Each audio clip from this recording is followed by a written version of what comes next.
one big distinction I want to go ahead and make is because somebody asked about it in on Twitter to us, which is yes, basically almost from the jump, the win total for NC State was set at 7.5.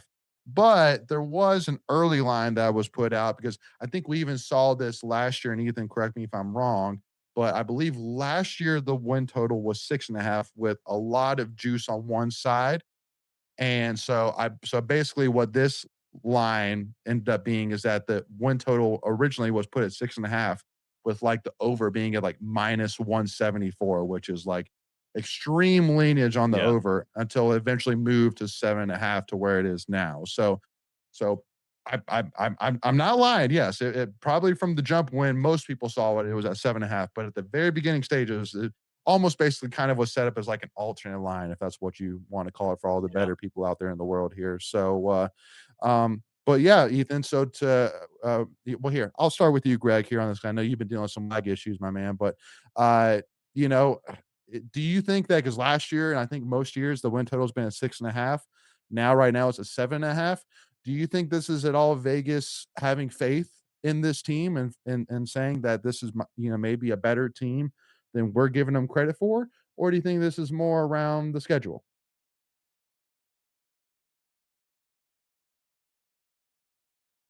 Yeah, if I had to guess, I think it's the schedule. I think 6.5 would have been an easy take the over.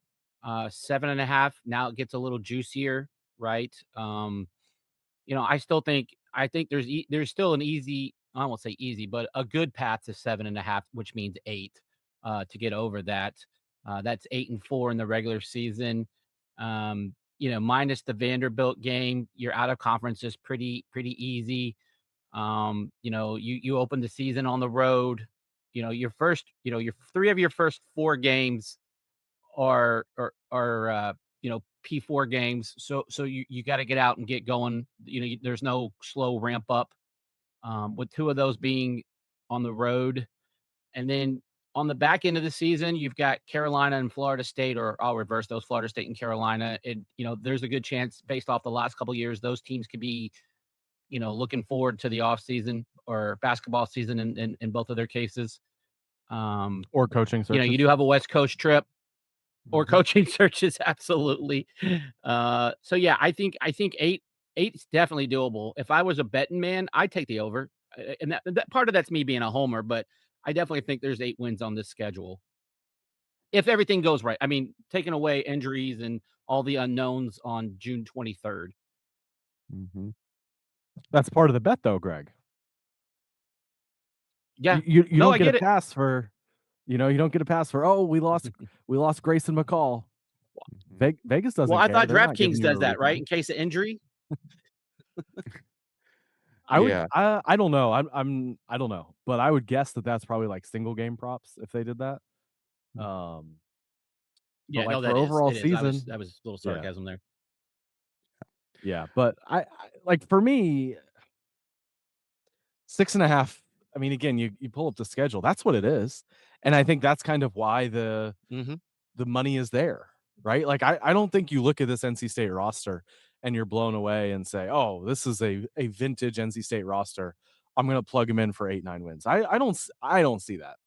Mhm. But you look at the schedule and you don't have a scheduled loss. You don't. How many I mean, that's got to be the first time in years. At least Right. almost I 20 I years mean, Yeah, maybe? I mean, last year we had 2, right, with Notre Dame and Miami.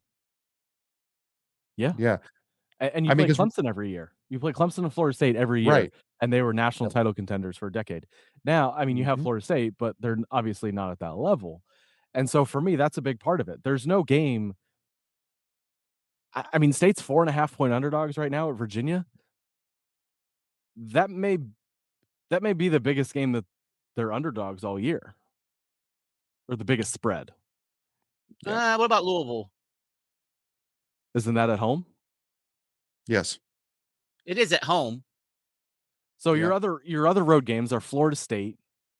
I could see that being it. If Yep. Florida State's able to keep it together, I could see that being it. But as you said, Layton, like, will they keep it together? You have UNC on the road. You have Virginia. Stanford is a road game. And Vandy. and that's it, right? Vandy. Isn't it just 4 road games? Vandy? Yeah. Yeah. Mhm. So maybe it's Vandy, but I don't see a game where State's more than a touchdown underdog. No. Yeah, no. And so to me, that's why the number's there. If I'm being honest, I know people aren't gonna like hearing this comparison, and it's not a comparison of this is how the season will play out. It's a comparison of this is what the thought process was going into the season. It was last year's UNC team. Last year's UNC team, I believe the over-under was 7.5.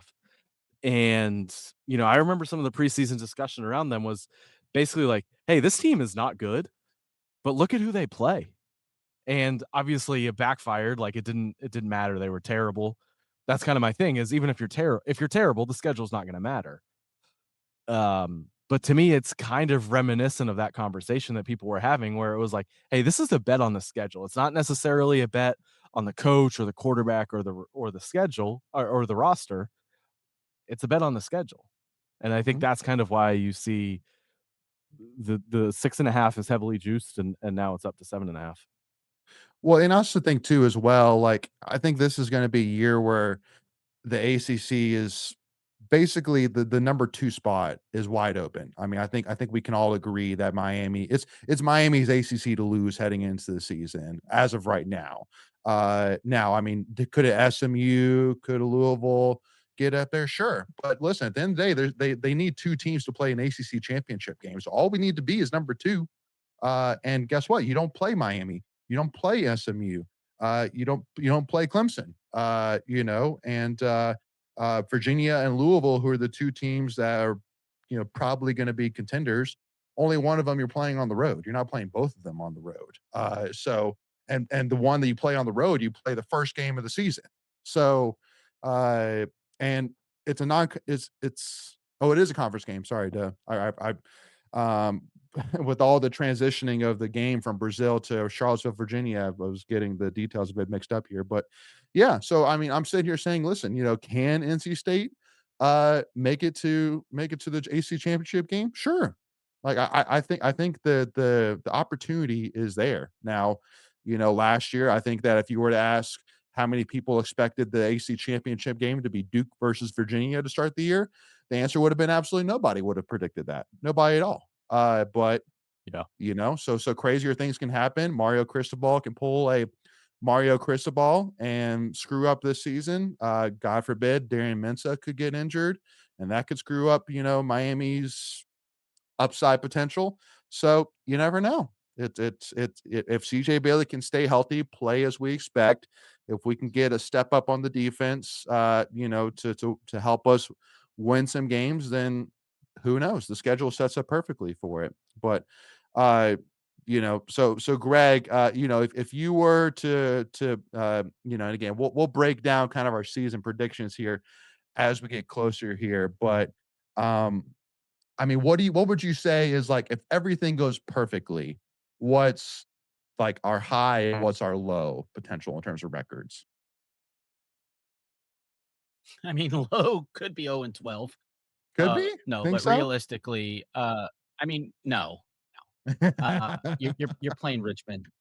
Like, Right. I think the upper 9-3, um, and then lower, you know, 500, 6-6. I think that's probably the range that I'm looking at. You might be able to squeak 10 in, but like State just doesn't do that. So I have a hard time saying, 10 regular season wins. That would be a program record for regular season wins, and then maybe get 11 in a bowl. But I think 9-3 is the ceiling, and then 6-6 is the floor. Okay. Ethan, what would you say to that?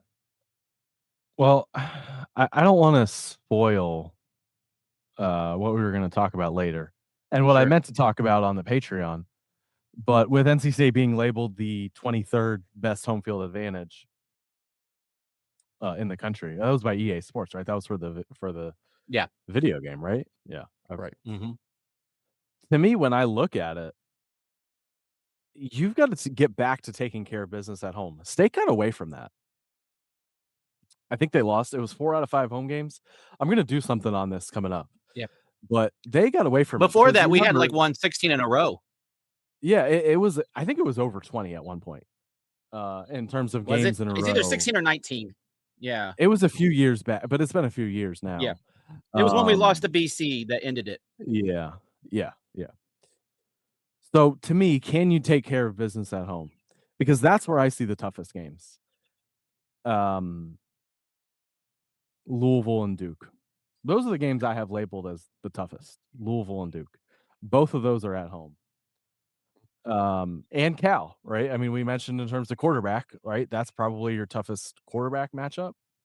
Now again, Vanderbilt's tough, obviously, SEC game or non-conference game, SEC game, whatever. That one's tough too, not as impactful, right? Um, can you get back to taking care of business at home? Your road games are Stanford, right? I'd like to be able to count that one as a win. And then you really just have to go, if you can go 2-2 against Virginia, Vanderbilt, Florida State, and UNC. And I know people love to count the UNC game as a win, right? Because State's won that game so many times over recent years. Mhm. If you take care of business at home and then go 2-2 on the road, or 3-2, right? I'm not throwing Stanford in there. I'm counting Stanford as a win. Okay, now I'm at 9. Mhm. Yeah, But that's to me, it kind of comes down to taking care of business at home. yeah. And State's got to get back to doing that. I mean, there was a time where, yeah, you won whatever it was, games in a row, 20-something games in a row at home, and you felt invincible walking into that stadium. You were like, State's not losing this game. They're just not. And they got back to it a little bit last year, but down the stretch. But you've got to keep that going. And so for me, that's what I'm looking at. I don't expect you to go 4-1 on the road, 5-0. That's asking a ton. Mhm. But I do expect you to win the games at home where you're probably favored in all of those games, and you got to get back to taking care of those. So, um, for me, I'll kind of hedge and go 8-4, which is still the over. Mhm. I just, to me, I don't like betting on, and again, it's still the over. So if I were betting, I would be taking the over. I don't love betting on the overs. I use the UNC team as an example. I don't love betting on overs just because of the schedule. And to be honest, like I think that's probably the strongest case here for NC State. Yeah. So if you want more of those breakdowns, Wolfpack Nation, just like Ethan was given there with the stat breakdowns, with the schedule breakdowns, all that stuff. If you haven't checked out our Patreon yet already, we got an amazing, amazing Patreon with 3 members only videos per week, plus also to a members only rumor chat too as well. So a lot of amazing content for only a low, low price of $5 a month. So go click the link down in the description below and go sign up here today.